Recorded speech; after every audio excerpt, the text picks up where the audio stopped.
नमः। अथ नवमोऽध्यायः। राजविद्या राजगुह्ययोगः। श्रीभगवानुवाच इदं तु ते गुह्यतमं प्रवक्ष्याम्यनसूयवे। ज्ञानं विज्ञानसहितं यज्ञात्मा मोक्ष्यसे शुभात्। राजविद्या राजगुह्यं पवित्रमिदमुत्तमं प्रत्यक्षावगमं धर्म्यं सुसुखं कर्तुमव्ययम्।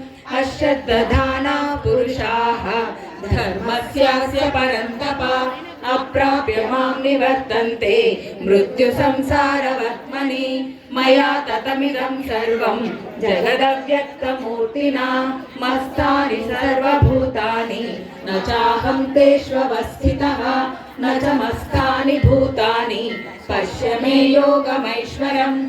भूतभृन्न च भूतस्थः ममात्मा भूतभावनः यथाकाशस्थितो नित्यम्